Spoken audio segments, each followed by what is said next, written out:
It's all for play for still. I think so. Do you want to bet against us?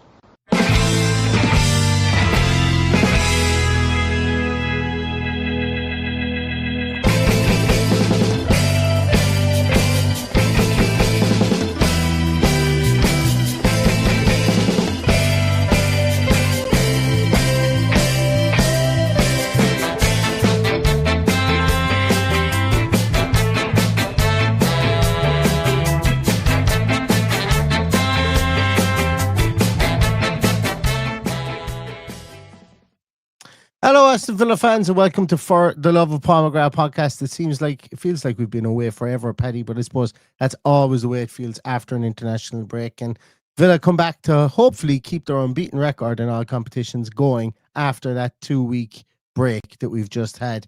But Spurs are going to be pretty formidable, and we will chat about Spurs and Aston Villa in a moment. Paddy, how are you doing? I'd say I've only sent you like about 3 messages in the last 2 weeks. I think this is one of the longest period. This is the quietest we've been chatting to each other, I'd say, over the last 2 weeks ever, I'd say, since we started doing the podcast. Yeah, it certainly feels that way. And I've been just had a mental time of it myself, and I'm preparing for a best man speech next weekend and just taking over my life at the moment.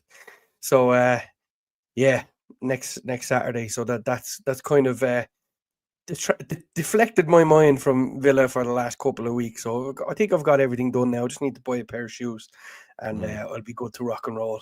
But yeah, looking forward to Sunday, looking forward to real football, and yeah, looking forward to a good contest. We know that he's always done well against Thomas Frank, and we know of the last 10 international windows, we have not lost a game after returning from international. Yeah, in the return. Yeah. So that would be nice. Do that again. Really so I heard a VFC Stat Hotel Dan Bardell earlier today. So I think that's the only bit of it I actually heard, but it was enough to make me happy about what's coming at the weekend. But it won't be easy. But we'll give it a rattle. We give it a rattle, is right. Paddy, just a bit of advice for you for the best man speech. Just do what I did before my wedding. Go out, drink a bottle of whiskey, stay up till 4 a.m. in the morning, then be awful emotional, and then have to have 2 or 3 or 5 or 6 cures before you go to your own wedding the next day, and then just cry during the speech. That's what you do, and then everybody feels sorry for you. No one remembers the speech, and yeah, it just as you well know, then nobody even remembers. Well, I hope they don't anyway. That's what I did. But anyway, yes, we've got Spurs. I think I'll get away with that, but we'll see. Remind me to tell you a story about a wedding I went to on New Year's Eve. I can't tell it to you here on the podcast, so we'll definitely be cancelled. But the best, you definitely, no matter what you do, you won't do as bad a job as this best man did. But anyway, Spurs at the weekend, yes, and I think you mentioned you hit one thing or nail in the head there about all the good results we've had coming out of off the international breaks. And I think that's actually going to be foremost in Unai Emery's mind. I'm not expecting Villa to come out of the traps here and be free flowing, absolutely brilliant Aston Villa Football Club. I'm expecting Villa to go here with the mentality of let's keep our unbeaten run going by hook or by crook. If we win, brilliant, and we will look to win. But this team, I have a massive feeling this team is going to go to Spurs, and the modus operandi here is to not lose. For first and foremost, we're not great at it, but when we get runs going, we could be very, very good at it. And as you know, under Unai Emery, you've been really streaky. So that's my feelings. I did a preview of this game with the wonderful Harry Scarf on Scarfy Spurs podcast. Really great guy. We actually chatted for an hour and a half nearly. If you guys haven't seen that, I retweeted it. It was actually a really good chat. It was chat about football in general, I think more so as well at times. Yeah, so check that one out as well, where I kind of really gave my feelings on why I feel it's important for Aston Villa not to lose games now at this point, specifically over this next 3 games, because it's the acid test of how concrete the mentality is that the Villa need to have to be able to propel themselves back up the league, because it's not an easy 3-game stretch starting with Spurs. Have you any idea, Paddy? I didn't see the press conference today. Did you see the press conference? I just haven't had a chance to look at it yet. I saw what looked like to be a synopsis of a press conference. Didn't say a whole pile. Read the piece about who's available and who's not available. Everybody seems to be back in contention, but kind of left it a bit vague. I don't expect to see Tyrone Mings straight away, but we've got able replacements in there, so he may be on the bench. Sancho's back in training. Tielemans, I think, is the only real big omission. Other than that, I think we've got a fairly clean bill of health in there, and we'll expect to see, I would imagine, a very, very strong team. And, you mentioned the 3 games we have coming up. I'm quite happy to go into those 3 games as opposed to playing 3 teams that are going to park the bus and make life difficult for us and not true. It may be a case where it's us parking the bus and us letting them dictate the play and then trying to hit them on the break. But we'll just have to wait and see what the maestro throws at us. But I am I say confident. I'm not. I don't think we're going to lose the game, but I would probably be happy with a performance that fits the occasion, that fits lads who are doing well at international level. We saw Malin go away and do very well. Yes, Watkins did well for the game that he played. Watkins was back in training. They're going to have another look at him tomorrow. Rodgers did well, scored on his first game against Wales. So there's a lot going on, a lot to be happy with, and hopefully they can bring that into Sunday. And it's great to have that extra day. For once, that Sunday is important just to get everybody back. We've obviously had the likes of Emmy traveling very, very far. So fingers crossed he's back. They did take him off to give a fella a debut on Wednesday night, Thursday morning, or whatever it was. And they got a debutant in there. So for the last 20 minutes of the game. So all good. And then again, we've enabled replacement then if he does have a problem with the calf. So things are looking strong. The backup is looking strong. I think we've a lot to be positive about. I think everybody is just sick of the shit football for the last 2 weeks and is looking forward to getting us back to our beloved Aston Villa.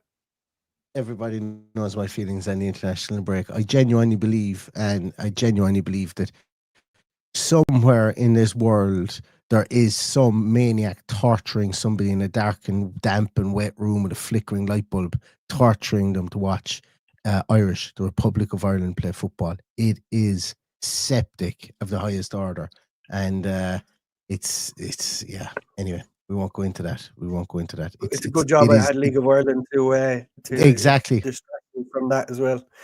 The one thing I did text Paddy about was I watched Ireland under 17s, I watched the Ireland under 19s, I watched the England under 19s, and I watched today. I got stuck into watching a fellow by the name of Asp Jensen, a Danish player for Grasshoppers of Zurich. So thank God and everything else for having Boy Scout during the international break, because I found it very frustrating.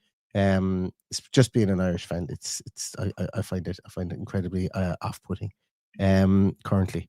Anyway, less of my woes and more of the positivity I think that we have for this weekend, because you mentioned there about a couple of people being out and the fact that Emi Martinez came off after 70 minutes.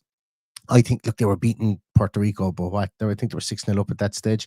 I think they just took him off. And then straight away afterwards, the manager started talking about, I don't think we'll even call him up for the November internationals. They know what they have in him. They know he's going to be their number one. They don't know what they have behind him. And, when you get into a tournament situation, they probably do need to start shuffling their deck to see what they have in there, just in case something happens. And I would imagine that's what he meant. Like, it was very uncontextual, first of all, what Scaloni said. And it was not only uncontextual, but it seemed like it was poorly translated also. That made it sound like he was injured. I think they said, look, he was injured. We took him off. There was no need for him to be on for 90 minutes. And we probably won't even call him up for November because, look, just let him rest for those 2 weeks and be back with his club. That's what it sounded like for me. So I'd imagine he's going to be in goals. And I'd imagine Ollie Watkins the same. Tuchel, again, what was there to play for him? Watkins was going to be on the bench anyway. They just released him back to his club. He was a bit of bruising on his leg, I would imagine. And I think it was just international managers pretty much, second international break in the space of 6 weeks. I think they were just kind of saying, right, listen, we keep the club sweet here. There's no point flogging these players, specifically when we're going to need them again in a couple of weeks' time, and we just keep some of the club sweet. I think that's really where it was. Do you think, Paddy? So, I think for me, the biggest area of not concern, but the biggest area I think that's going to be kind of a coin flip for me is going to be the left back position, and probably the 2 6s. Like, I think Kamara's in there. I think he starts Lamar Bogard. We'll talk about that in a minute. Do you think that I'm wrong to think it's going to be a coin flip between Maatsen and Digne? I just feel that against Spurs, he might want to get some pace in there as well for the counter attack, and also you're going to have Mohamed Kudus on that wing, just like ripping up and down. And I've no problem with Digne. Digne will definitely be able to marshal him. But I wonder, does he want to match him for pace there? What do you think? Possibly, but who's to second guess this guy, because he's capable of any type of curveball. I suppose the best way of answering the question is, who would I play? And for me, with taking into consideration what you said about Kudus, for me it has to be Lucas Digne in there, and then as the game goes on, if needed, if the fresh legs are needed, then no better man to come in and do it. And look, he's one for the future. He's probably going to be our long-term left back, providing he stays happy sitting on the bench and growing into this system. I think he's a big part to play. We saw him come on, I think it was the last day, in a kind of a wide left kind of position, or a wide 10, I should say. And when Dia went off, the game I was at, Burnley, wasn't it? Burnley. So we know that he trusts him to go on and do a job like that. So absolutely fine with him, whatever he decides to do. But I just think, for me, defensively, just a little bit of solidity in there, and for me that is at the moment still Lucas Digne that holds that mantle.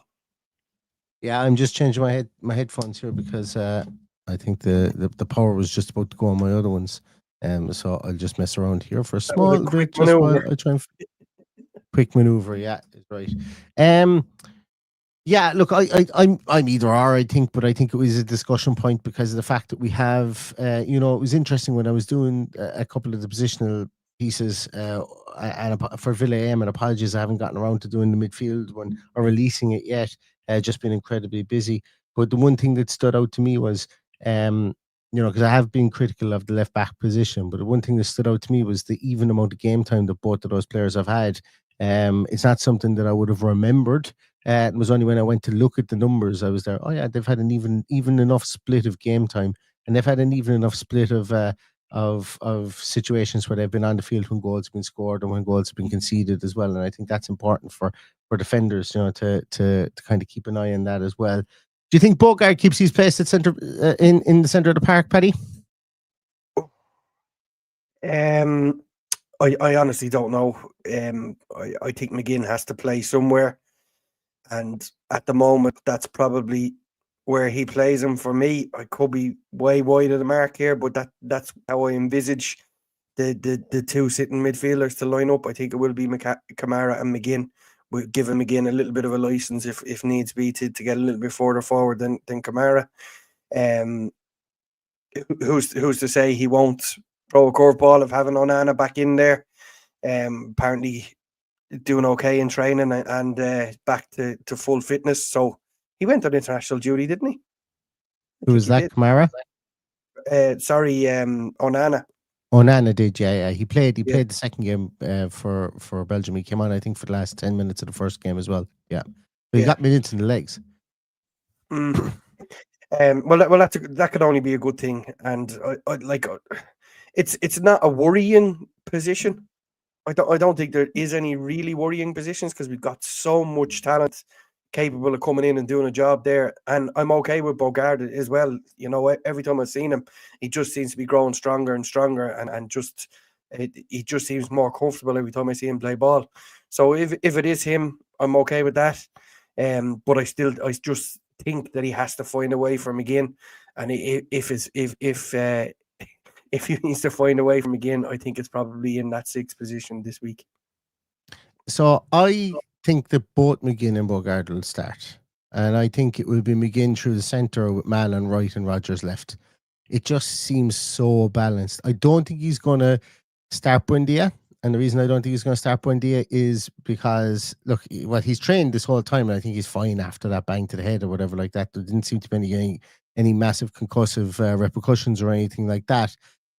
But when you start Bogard in there, or even Onana, like it could be Onana. I had actually neglected to remember that he was back and he was ready as well.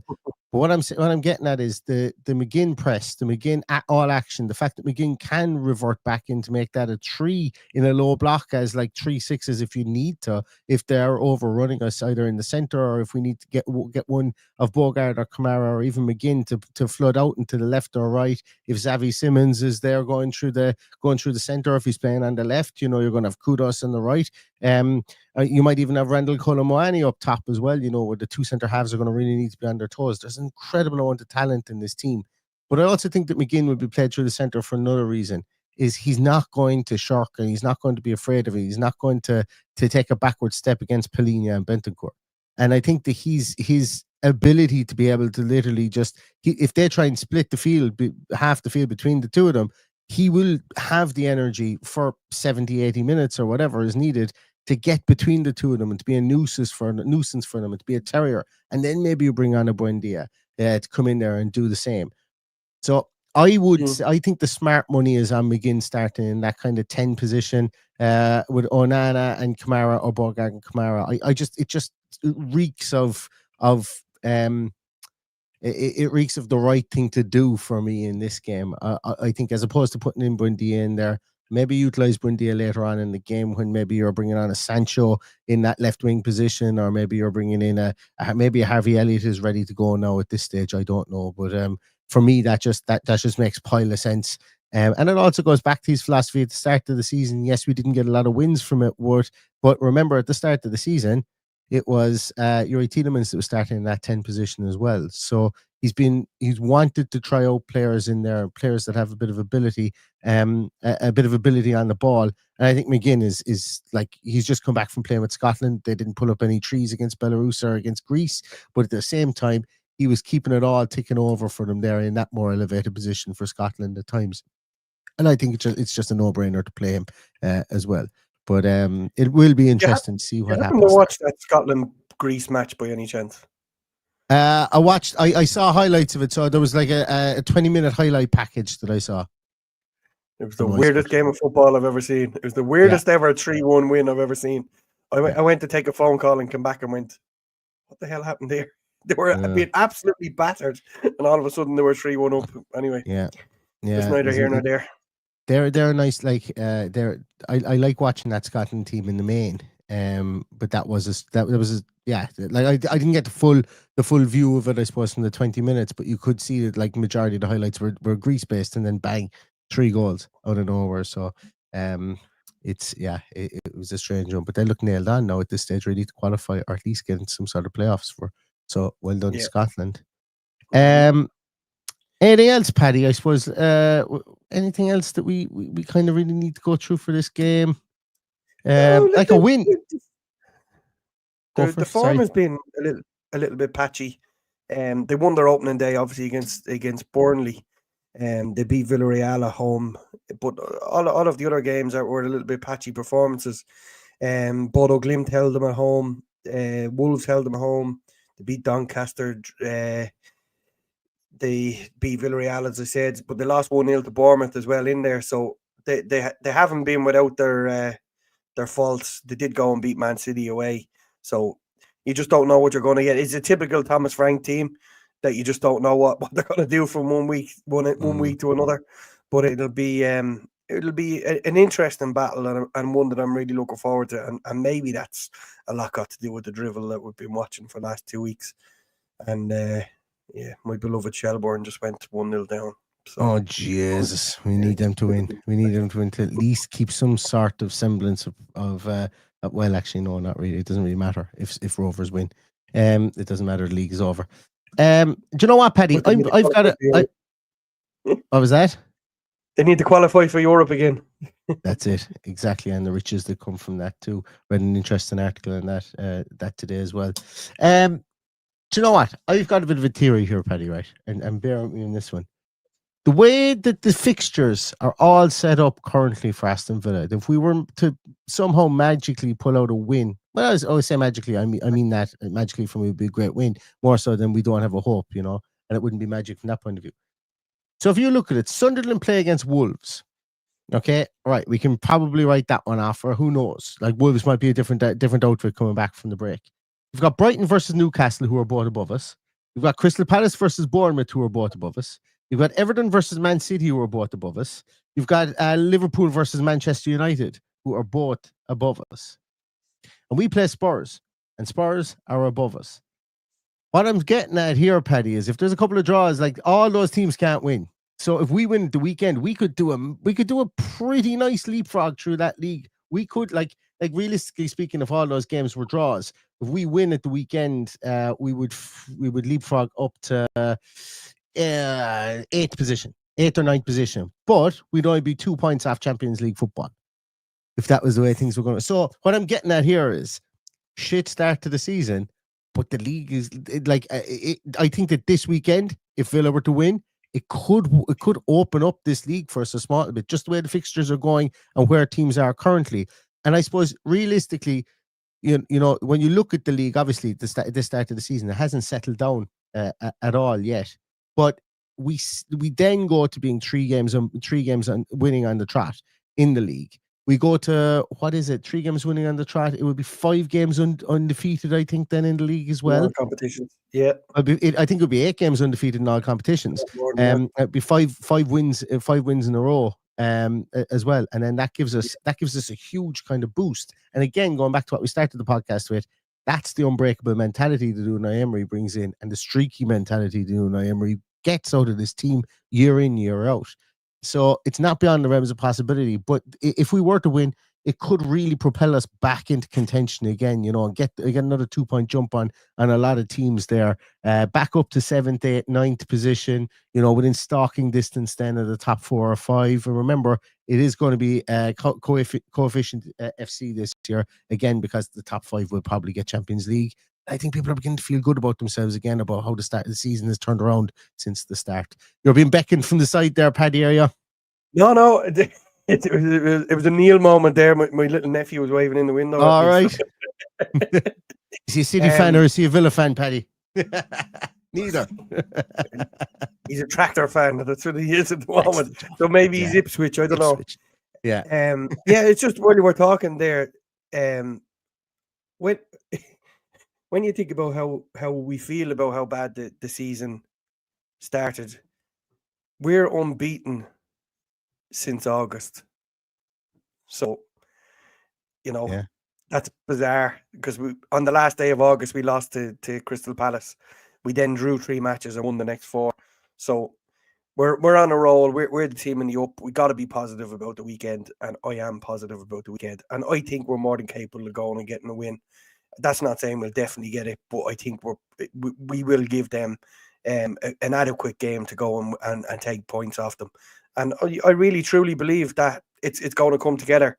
And I'm excited that we're playing 3 teams in the next 3 games that are going to have a pop off us, because I think that's the kind of challenges that we need in order to springboard the season. Obviously, with Man City next week, we've had their number for the last couple of games. Same at Spurs. And then we go into Liverpool, and that's the one I really want to turn over. So I think if we look back after these 3 games with positivity, I think we'll be in a very good place come Christmas. I think so too. Do you need to run off, Paddy, there? No, all good. Good. Excellent. I think that's pretty much gonna do it for the preview on Spurs. I suppose, Paddy, look, nothing else to talk about, is there? You're right. Like it's to be honest with you, it's something that has been completely and utterly bonkers, and I can't understand where it's come from. And it's just literally like everybody's been texting me about it today, and I felt I should say something about it. Really, like, how can they charge £230 for the Adidas Speciale code. Like, I've had more texts about, like, it's disgrace. It really no. Yeah, look, I suppose where again, I'm gonna to lead off this conversation, Paddy, if that's okay, because my view on this is that a game of football, regardless of where the fans are from or whoever is there or whatever, a game of football is outside the realms of the halls of Parliament. I think it always should be. I think a game of football, the main thing from here is that if a game of football goes ahead and somebody gets injured, hurt, killed, or property gets damaged or anything like that, then there's a failing somewhere along the line. So my view on it from that point is, I don't like I'm not going to be there. I don't live around Villa Park. I don't have any political oar in any boat or any ocean from the point of view of the British government or anything like that. But I do find it difficult. I have found it very disjointed. What I would say today is I think the whole thing has been ratcheted up, and it's been disjointed with regards to some of the responses today. And I hope that there's something sorted and there's finality given to this, because the big thing that's annoyed me today is that it's been called Aston Villa's ban on this, that, or the other. And it's been nothing to do with Aston Villa. A week ago, both of these teams were contacted by, apparently, a week ago, both of these teams were contacted both by the Home Office and apparently by the safety group. I can't remember what they're called. And there was a discussion that this potentially could happen at that time. And then it was announced, and then everything went haywire.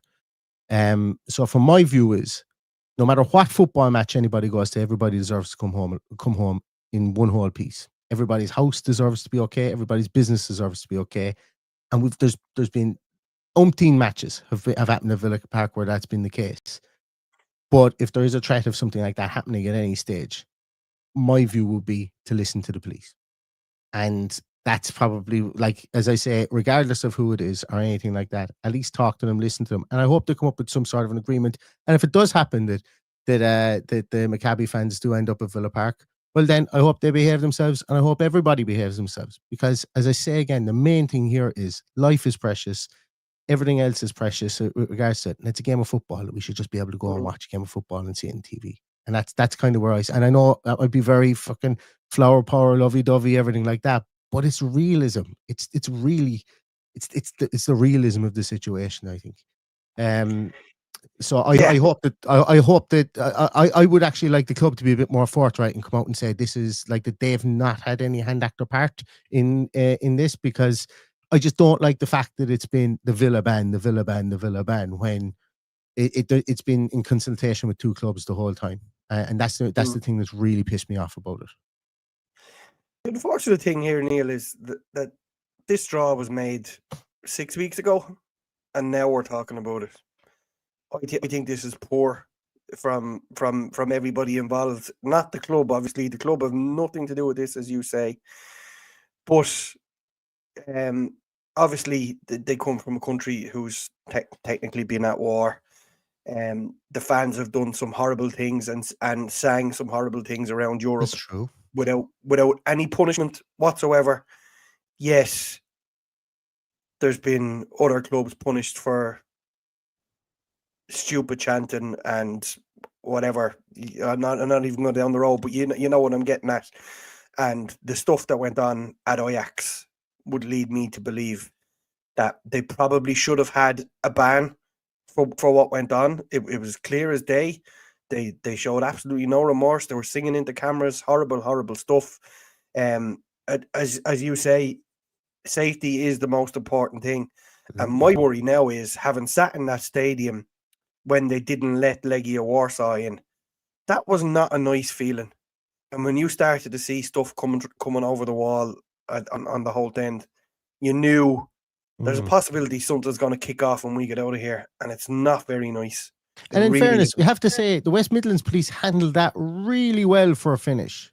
You know, they corralled that. Yeah. But they had 90 minutes to clear everything up, but it could have been so much different. And that's my point. And like with whatever discussions are going to go on now, if it comes to the stage whereby let's just say there's an extra 5,000 police in Borough. I don't know what the situation. I've no idea. Hey, guess what? I've never been part of a policing operation in my whole entire life. But let's just say that something like that happens, and like everything passes off peacefully. That's the big thing. That's the only thing that should, for me, that matters here is things should pass off peacefully. People should go home. Like, we're not that far removed. I remember as a kid watching the Hillsborough movie, and I remember just feeling absolute. I remember I was like 11 or 12. I know probably why I was an 11 or 12-year-old watching the Hillsborough movie, but still, I even remember at that stage, like, just going, imagine going to a match and not coming home, or imagine going to the match and coming home covered in blood, or getting your head kicked off. You're like, it's sport, it's love, it's the release from everything else, and now it's been dragged into everything else as well. And look, I just hope, like, safety is the most paramount thing here, and I hope there's some sort of decision and finality given to it soon. Well, the bit, and look, we haven't put many comments up today, but Kevin Genus, I think, has hit the nail on the head with 2 comments. First of all, he says, keep politics out of sport. I don't think we never talk about politics in this podcast. We don't. We're here to talk about football. But this one is the most important one.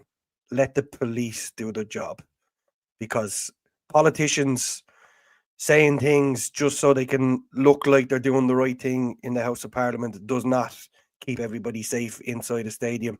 You mentioned Hillsborough. I remember going to Villa Park back in the 90s and going to away games and feeling very, very unsafe. Nobody wants to go to it. In this day and age, we shouldn't have to go to a football match and feel unsafe. And it's exactly, Paddy. That's a police decision. The police have said we can't do this safely, then it shouldn't be done. The big thing for me is there should be people looking forward to going to this game, looking forward to going to this European match. It should be looking for, and there were people looking forward to going to this game prior to the announcement last night as well. And I want to get back to a situation where people are looking forward to go to this game. And because there's very few things in the world that you can look forward to at the minute. You work hard. Everybody gets up out of bed. They work hard. They have to provide for their family. Things are expensive, blah, blah, blah, all that kind of stuff. And when I say blah, blah, blah, I mean that in the nicest way, because everybody's going through it. I said that because I didn't want to be patronizing.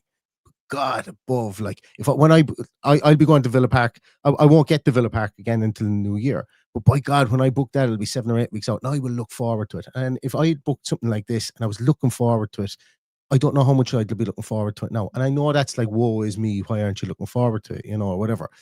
Specifically about like what's going on in parts of the world and everything like that. But at the end of the day, that sport is something to be looked forward to.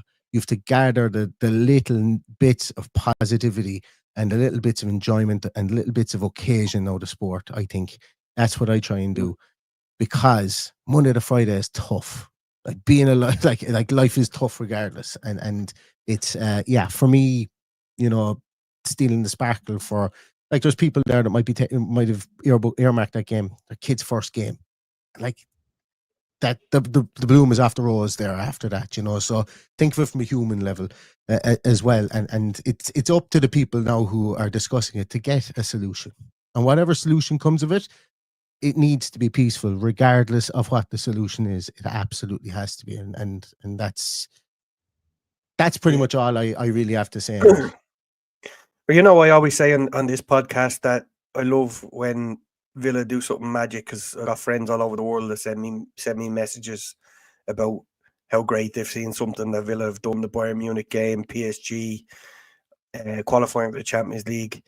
Today, to get 8 or 10 messages, pictures of people's television in faraway places as Chile, Peru, Australia, Japan, China, asking me what the hell. That's what's killing me, is that we've been dragged into this and it's absolutely nothing got to do with us. And any football fan doesn't want anything to do with it. As I reposted a tweet today, football is my escape from this crazy world. Today, it was part of the crazy world, and I didn't want it. I completely tuned out from it because I just don't want to know. I just don't want to be part of any of it. I want to watch Villa playing football in a safe environment. I want all our fans to watch football in a safe environment. What's going on is absolutely nothing got to do with Aston Villa. That's the thing. We should just go about our business and trust the people who try and keep us safe. And that is the only thing that matters to me. Will I go to the game? Probably not now. I was considering it, but probably not now. It was the game I had circled to go. I'd circled. Yeah, to go we both had. Yeah. Just to where it fell in the calendar was that eerie time between where I'm massive busy in work and Christmas, and I was like, that's probably one I could get to before, and that's one of the biggest reasons I can't really get to Villa Park on a Saturday because I'm flat to the mat in work up until about mid-November, and then you've got to run up to Christmas, and you guys have never met my wife. I tell you one thing, like you'd see me coming on with like 3 fingers missing if I was to say I was going to Villa Park in the month of December, because she doesn't take any prisoners. You mentioned your wife there. Did you see the video of Dan Bardell's wife answering the questions? There isn't. If I was to rob 5 banks in Ireland, there isn't enough money in there that I could get her to come on camera. And plus, it would be hilarious because and this is not me joking. I genuinely think she might struggle to name the ground Villa play at 100%. I think it's possible that she might struggle to name that. Yeah. Mine's a little bit different. I was actually going to test her and see how she got on with those questions, because I think she'd do okay, considering she goes to games with me. So we'll see. Yeah. she has to eat, sleep, and breathe my obsession. So she probably picks up all that information. But if you haven't watched it, watch it, because I think it's great. What do you call it? I enjoyed it.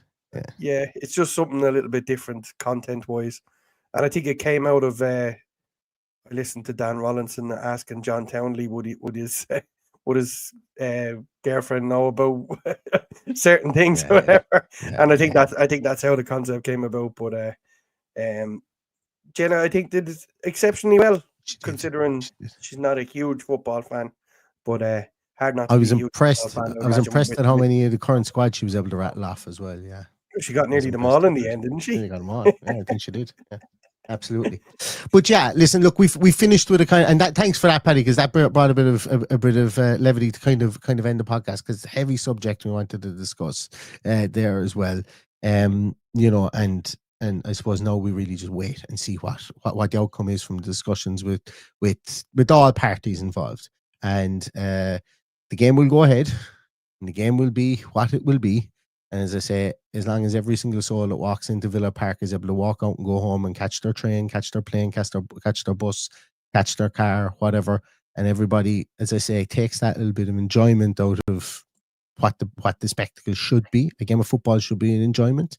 Yeah, there should be a bit of a barb, and there should be a bit of slagging or whatever like that. But it needs to be. It needs. Yeah, you guys know where I'm getting at. I'm repeating myself now at the same time. The joy of football is paramount, and we can talk about the game's gone or losing the game and everything like that. If you lose the joy for the game, well then it's it's not going to be anything that's going to bring you happiness. That's what it should do. Right. Look, that's what we're here for. We're here for happiness. We're here for football. As I often said over the years of doing this podcast, with the exception of the time under Unai Emery, usually the football ruins a great trip to Birmingham. That's normally what happens. So, when I talk about the safety of people, it's the people that make those trips to Birmingham for me that I worry about the safety of, and that's what I'm getting at. So we'll move on from it. We'll see what the future brings and what decisions are made. But just when you're talking to people and they mention Aston Villa, it's nothing got to do with us. Absolutely nothing got to do with us. We're not making this decision. That's so it. Yeah. Tell them to get our good club's name out of their mouths and move on. Absolutely. Hey, do you know what, Paddy? If the club started throwing around a couple of slap suits everywhere around the place, that'd cure our PSR woes, wouldn't it? A couple of million here or there, a couple of tens of millions here or there, a couple of slap suits. Let's consider it. I'm just saying it could be way out of PSR. I'm just saying. Because it's not an Aston Villa issue. It's just happened to be that Aston Villa are playing against a team from Israel, and it just happens to be foremost at the moment due to the decision that was made. Anyway, going to finish up on that, guys. I will have a Villa AM in the morning. It might actually be no, it won't be a live one actually, because I realized I've take my 2-year-old playing football in the morning. So I'll have a Villa AM in the morning. It will be the promised midfielders Villa AM that I promised 3 days ago or 2 days ago or whatever. So that will be up, and then we will obviously have the normal team sheet tantrums and post match podcasts on Sunday as well with you guys too. So please join in for that, and please join us for those as well. But yeah, thanks to us. Shells must have scored. I see the celebration. So thanks very much, guys, for all of your time, and thanks so much for bearing with us through some good topics, I suppose, and some heavy topics as well. But we felt that we wanted to just discuss it because it's been literally just, it's the only thing I've heard of today on the news. And yes, it's nice to have Aston Villa's name be 24/7 news, but I wish that the context was a small bit different. I really do. Right, thanks so much, everybody. See you tomorrow morning if you're watching Villa AM, but if not, we'll see you on the team sheet tantrum and the post match podcast. Adios. Have a great evening. Bye bye. Stay safe, stay healthy, and all I have to say is up the Villa. Up the Villa. Where's up the Villa? Up the Villa. Up the Villa. Up the Villa. Keep the Villa up somewhere. There we go. I know.